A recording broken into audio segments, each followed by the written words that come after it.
did a really good job up there tonight. You showed a lot of energy and enthusiasm, and I really like your choice of costume. But I just feel really bad for you, because I guess that you didn't know that you were competing against a superstar!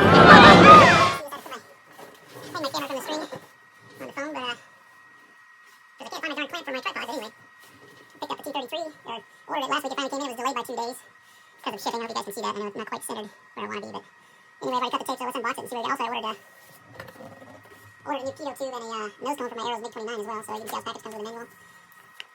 And in the notes, they said the other parts were inside, and yep, they weren't kidding.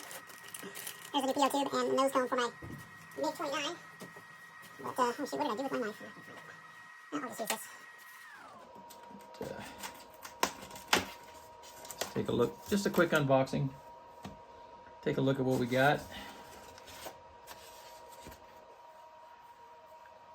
And the wings look good. A nice little fun park flyer size, take to any grassy field and fly. T-33, I've always wanted, I wanted a T-33 back before Motion RC released their 80mm T-33.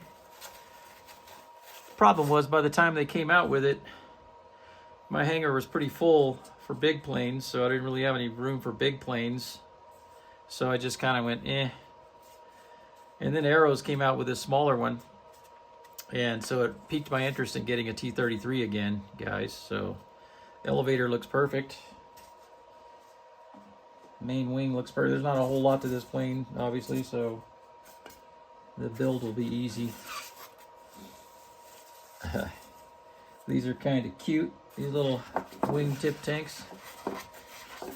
You gotta do is glue those bad boys on. They look to be in good shape, so that's good. And then for the main event, now of course this is a bank and yank jet, no rudder, but that's okay, doesn't bother me. 50mm. I'm definitely curious to see how well this little guy flies, because this will be my absolute smallest jet I've ever owned. I started off with a 64mm, and but this little guy ought to be really neat. Now it's going to take me a little while to put it together and then get it coated on the belly so the paint doesn't get jacked up from grass and whatnot, but these decals are a little wrinkly though. They could have been applied a little bit better. Not too big of a deal. We'll just try to flatten them down the best we can. But yeah, this ought to be pretty darn cool. Real simple. I'm just gonna dry fit real quick everything and see how it all goes together. It looks pretty good. Minimal gappage, that's good. And it's a tiny little cute jet. I love it. So just feed those up through the fuselage. And looks like they're going right through there. Let's see. Yep, they're going right through this little tiny opening here. There's two openings, but it goes to this one, looks like. So again, just gonna dry fit it. Dry fit it real quick and make sure everything is good. Good to go. And yeah. Got a little gluing to do, guys. Thanks for tuning in. Deuces out. Peace. All right, guys, and here you have it. The Arrows 50mm T-33 Shooting Star, all put together. That took all of about 10-15 minutes. All you got to do is glue the horizontal stab and then the wingtip tanks.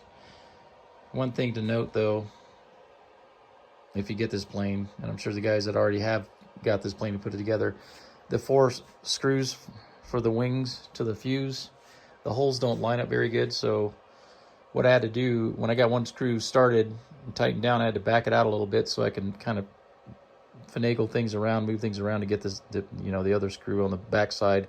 Same thing with the front screws.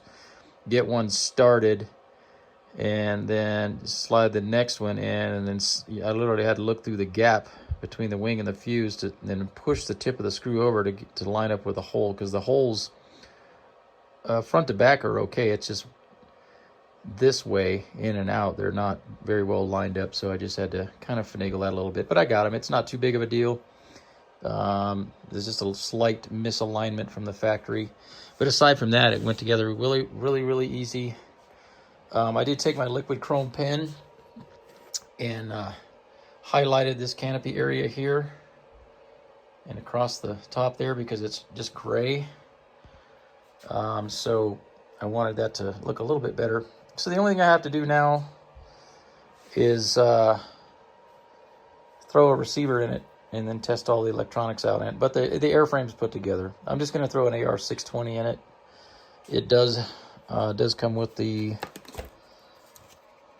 thrust vector system. I'm going to maiden it with a 3S 1350 mAh at first and see how I like it. And then I'll try the 4S after that. But I'm not going to put a 2200 4S in at this altitude to maiden it on 4S because those are a little heavy. So I'll probably wind up using one of my smaller, lighter 1800 milliamp 75C 4S packs. And these weigh 189 grams. As opposed to the 240 gram 2200 4S's that I have. But if it handles the 4S 189 grams with no problem, then I'll try the heavier 4S packs and see if I like them. But I like to take things in stages, so just to err on the side of caution. But yeah, it's a cute little jet, very small, but I think it looks bigger on camera than it does in person for sure, but it's a neat little jet, so I can't wait to try it out. Thanks for tuning in, guys. Deuces out. They say this cat Shaft is a bad mother. I'm talking about Shaft.